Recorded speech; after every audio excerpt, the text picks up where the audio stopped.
예, 안녕하세요. CNA 논술 여성원장입니다. 2022학년도 수시 논술 전형 합격 전략에 대해서 말씀드리겠습니다. 저는 작년에 의대 수시를 준비하는 친구들하고 자기소개서와 면접 수업을 진행했었고요.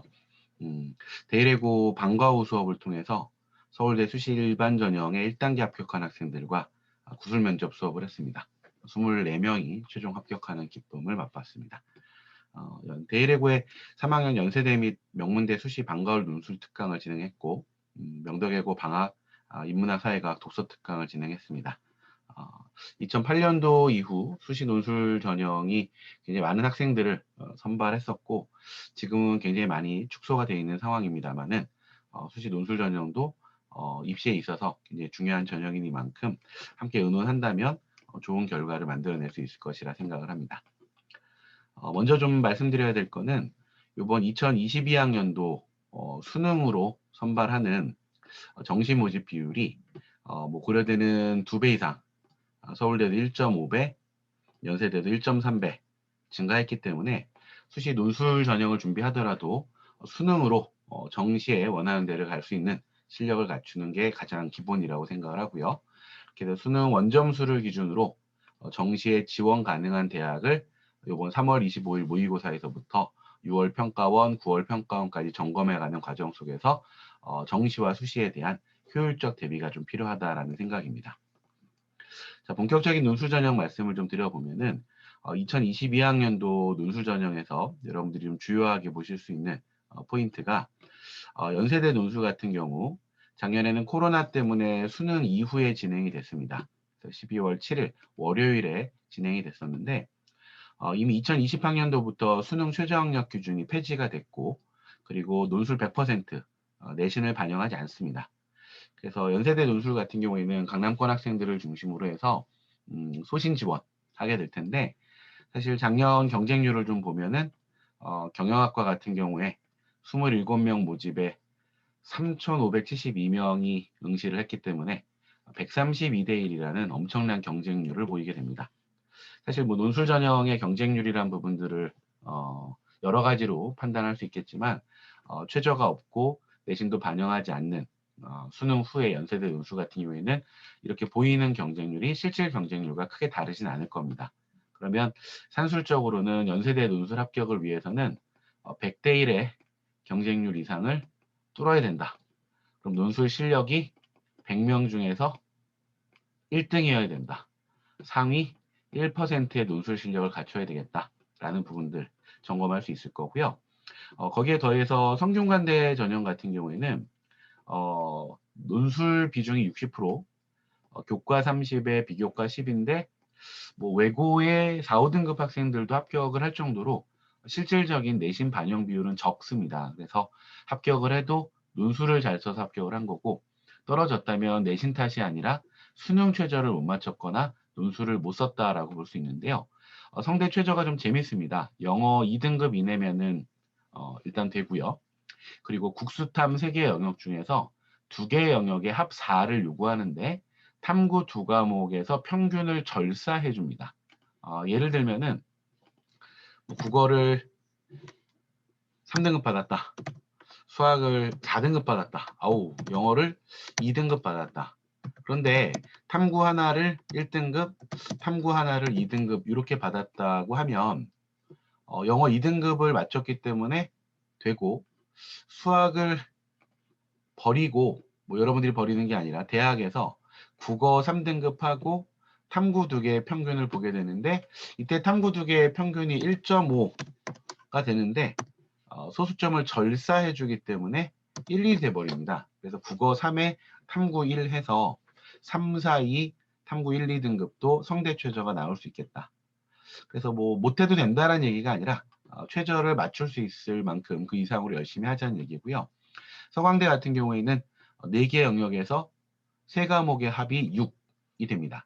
그래서 국영수탐 중에서 못 본 하나를 빼고 나머지 3개 영역 중에서 등급합 6을 맞추면 되는데 탐구가 한 과목이기 때문에 성대 최저랑 비교해 봤을 때 서강대가 더 높다고 느낄 수도 있고 성대가 더 높다고 느낄 수도 있는데 사실은 중앙대처럼 역시 3개 합 6이지만 탐구 두 과목을 평균 따지는 경우에 비하면은 서강대, 성대 최저가 오히려 낮다라고 보실 수 있겠고요. 그렇다면 뭐 경희대 원래 두 과목의 합 4, 탐구 하나였는데 이번에는 두 과목의 합 5로 탐구 하나 완화를 했기 때문에 최저가 낮은 대학, 최저가 중간쯤인 대학, 또 상대적으로 최저가 높은 대학 이런 식으로 최저가 없는 대학까지를 포함해서 상중하 포트폴리오 이런 논리가 좀 가능할 거고요. 특히 수능 전에 보는 대학들은 수능 준비에 좀 방해가 될 수 있으니까 수능 후 토요일에 성대, 일요일에 경희대나 서강대 혹은 시간대를 맞춰서 두 개를 볼 수도 있을 거고요. 혹은 최저 없는 대학이 필요하다면은 역시 한양대가 수능 최저가 없기 때문에 역시 일요일에 있고 월요일에 연세대, 물론 올해는 날짜가 바뀔 수 있겠습니다만, 그리고 일주일 있다가 외대 같은 경우에도 두 과목 합 4의 탐구 하나로 바뀌었기 때문에 토요일, 일요일에 걸쳐 있으니까 학과에 따라서 시간 조정이 가능하고 중앙대가 이제 마지막 일요일 이런 식으로. 그래서 일반고 대비 자사고 외고 친구들 같은 경우에는 내신의 부담 때문에 논술 전형에서도 최소한의 감점을 받을 수 있는 대학이 좀 필요한데요. 지금 언급된 아예 최저가 없고 내신이 들어가지 않는 연세대나 한양대 그리고 뭐 성대, 서강대, 경희대, 중앙대, 외대 이런 대학들을 중심으로 해서 수시 6장의 이제 전략을 짜볼 수 있겠다 싶습니다. 자, 좀 더 자세히 좀 말씀드려 보면은 아까 연세대 경쟁률은 뭐 100대 1 이상이라고 말씀드렸는데 뭐 성균관대 같은 경우에 작년 경쟁률이 경영학과 30명 모집에 2,050명이 응시해서 68대 1 높은 경쟁률인데요. 근데 좀 자세히 좀 봐야 될 거는 아직 올해 작년 통계는 안 나왔습니다만 3월 말에 이제 나올 거라고 기다리고 있는데 재작년 통계를 봤더니 성대 경영학과 논술 전형 30명 모집에 2,811명이 응시해서 93대 1의 경쟁률이었지만 응시한 학생들로의 경쟁률로 따지니까 46대 1, 수능 최저를 충족시킨 실질 경쟁률을 따져보니까 30대 1입니다. 그럼 아까 100대 1이 넘으니까 100명 중에 1명, 즉 논술 상위 1%의 실력이 필요하다라고 연대 전형에서 말씀드렸는데 상대적으로 성대 같은 경우에는 요 30명 중에서 1명 안에 들면 되겠다. 서강대 같은 경우에도 경영학부 경영학 전공에 42명 모집에 3,300여 명이 응시해서 78대 1 이런 경쟁률을 보였는데 재작년에 경영학과가 42명 모집에 4,300여 명이 응시해서 100대 1이 넘었거든요. 근데 논술을 응시한 학생, 수능 후니까요. 또 최저를 충족시킨 학생으로 따지니까 4천여 명 중에서 한 2천여 명만이 논술을 응시하고 수능 최저를 충족시켜서 실질적인 최종 경쟁률은 44대 1 정도. 그럼 대략 한 뭐 40대 1이다 이렇게 하면 30대 1, 40대 1 경쟁률이면은 논술 실력이 상위 한 3% 안에 들면은 합격할 수도 있겠구나. 그래서 일부 여대들 같은 경우에는 논술 전형의 실질 경쟁률이 뭐 3대 1에서 1.5대 1이 나올 수도 있으니 수능 최저 학력 기준이 높은 대학일수록 실질 경쟁률이 낮을 수 있겠다. 자, 중앙대 같은 경우에도 한번 자료를 볼까요? 재작년 실질 경쟁률 자료인데요. 경영학부 경영학 전공의 학생부 전형들이야 뭐 10대 1, 6대 1, 4대 1 이렇게 나오겠습니다만은 논술 전형을 보니까 겉으로는 47대 1인데 실질 경쟁률은 16대 1이더라. 뭐 일부 충원까지를 감안하면 대략 한 15대 1 정도의 실질 경쟁률 점점 해볼 만하죠. 경희대 같은 경우에도 재작년 경영학과 37명 모집에 2,600여 명이 응시해서 겉으로는 72대 1인데 수능 최저학력 기준 충족률은 절반 정도 되니까 실질 경쟁률은 37대 1. 다만 올해는 경희대 최저가 좀 더 2합 4에서 2합 5가 되니까 실질 경쟁률이 올라갈 수는 있겠죠. 뭐 3년 전 외대 자료기는 합니다만은 뭐 미디어 커뮤니케이션 학부 2019 기준으로 겉으로는 61대 1이지만 실질적으로는 18대 1. 2018 같은 경우에도 뭐 56대 1처럼 보이지만 21대 1.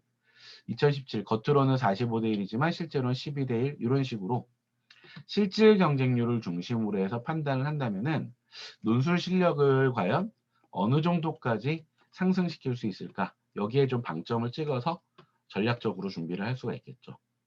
특히 수시 논술 프로그램을 좀 운영하면서 중요하게 좀 판단하셔야 될 부분들이 전체적인 논술의 출제와 채점 원리를 이해하실 필요가 있고요. 그래서 그동안 서울대 통합교과형 농구술 문제에서 다뤘던 이런 자료들도 지금은 수시 논술, 정시 논술이 폐지되어 있습니다만 서울대 수시 일반 전형의 면접 같은 유형이나 의대 MMI 같은 유형으로 남아있기 때문에 미리 좀 파악하실 필요가 있고요. 특히 연세대 신유형에서 요구하는 대주제에 기반해서 1-12, 2-12, 네 문제를 관통하는 개요를 얼마나 빠르게 작성해서 풀 수 있는가. 자, 성균관대 특유의 시그니처 문제죠. 제시문을 5개, 6개, 7개를 주고 두 그룹으로 분류를 해라. 그 분류한 기준을 가지고 자료도 해석하고 견해도 제시해 나가는. 자, 서강대 인문사회는 생윤하고 관련된 주제가 많이 나오고 사회문화까지. 경영경제는 말 그대로 경영경제. 그래서 뭐 최저임금 제도라든가 요번 뭐 재난지원금이라든가 이런 문제들 주제랑 좀 연관해서 서강대 유형을 보실 필요가 있고요. 또 한양대 인문계열의 긴 논술, 상경계열의 짧은 논술과 수리 논술 이런 식으로 수리 논술이 출제된다면 경쟁률이 낮을 수 있으니까 내가 잘 풀 수 있다면 상경계열 수리 논술을 적극적으로 준비를 하고 풀 수 없다면 다른 학과나 대학을 준비하고요. 자, 중앙대도 큰 대주제를 가지고 가나다라 4개 제시문의 미세한 차이를 훈련하는 거니까 사실 연세대 유형과 성대 유형, 연세대 유형과 서강대 유형, 연세대 유형과 중앙대 유형 이렇게 누적을 해서 전체 최신 문제들의 특징을 파악하는 것도 필요하겠습니다. 뭐 경희대 인문계열 같은 경우에도 연대처럼 양자 비교가 나오고 사회계열에서는 성대처럼 분류 문제가 나오기 때문에 이렇게 연동해서 풀어주시면 훨씬 더 준비가 효율적일 수 있겠죠. 뭐 외대 영어 제시문이 그렇게 난이도가 높지는 않은데요. 혹은 뭐 자료 해석 유형이 잘 준비되어 있다면 어떤 문제를 내가 풀어보는 게 좋을까? 또 어떤 문제가 출제되는 학과가 나한테 좀 더 유리할까? 자, 노력은 배신하지 않는다라고 생각합니다. 공부는 인간다움의 증거이자 아직까지 그래도 입시는 공정하다. 수많은 논술 수업들을 통해서 논술 전형으로 합격한 이런 상황들의 특징을 잘 알기 때문에 내신은 챙기기 어렵지만 수능만큼은 양보하지 않는 우리 학생들과 더불어서 수능 공부에도 도움이 될 수 있는 좋은 논술 대비가 되기를 좀 바라고요. 특히 학교의 방과 후 논술 강좌 같은 경우에는 시간 절약이라든가 효율성 측면에서 아주 좋은 기회가 될 수 있겠습니다. 문제를 좀 잠깐 보겠습니다. 연세대 2021학년도 모의 논술 문제인데요.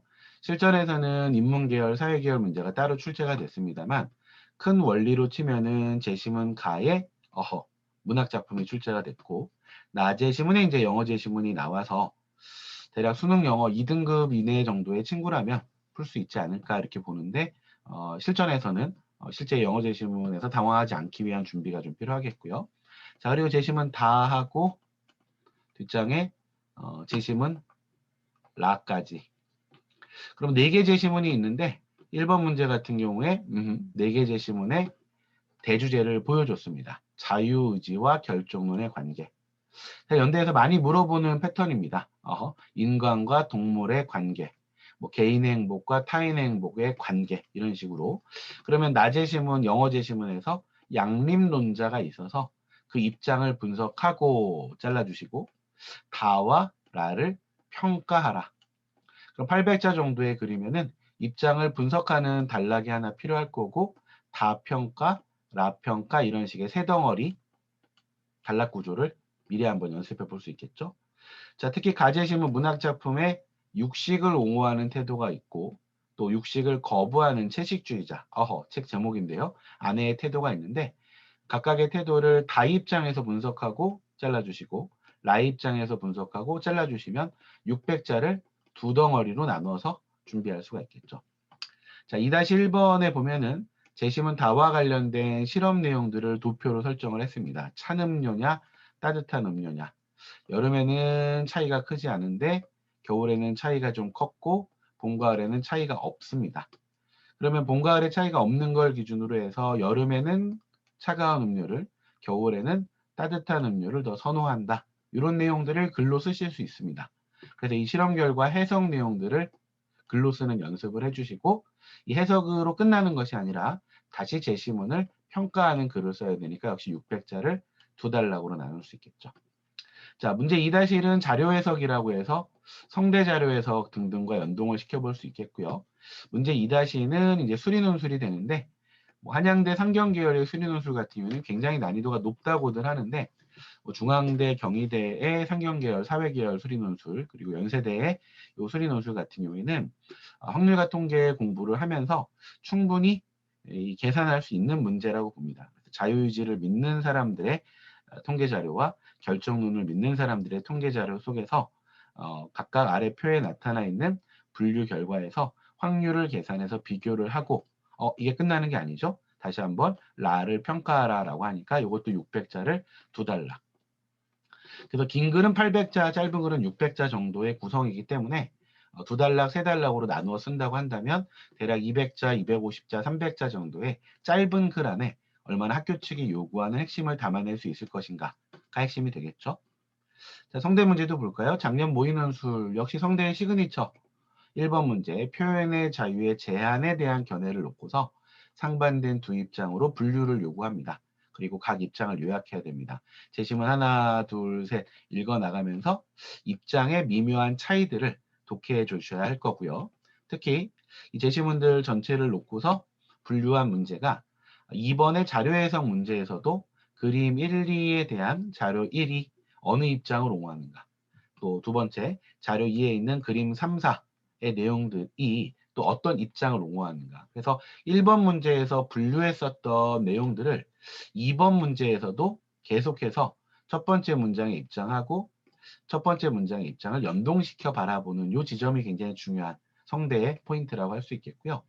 학교 측이 마지막 문제로 설정을 하고 있는 특정 주장과 역시 관련을 지어서 두 입장과 연결을 지어서 자, 모의 논술에서는 찬성 반대를 모두 논술하라고 했고 실전에서는 둘 중에 하나를 논술하는 경우도 있습니다. 자, 학교 측이 굉장히 친절하게 해설지도 줍니다.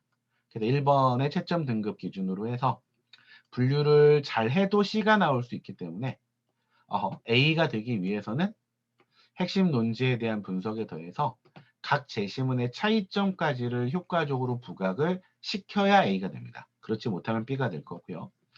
자료 해석에서 요구사항 4가지가 있습니다. 4가지 요구사항을 다 충족시키는 친구가 완벽하게 A에 가깝게 될 겁니다.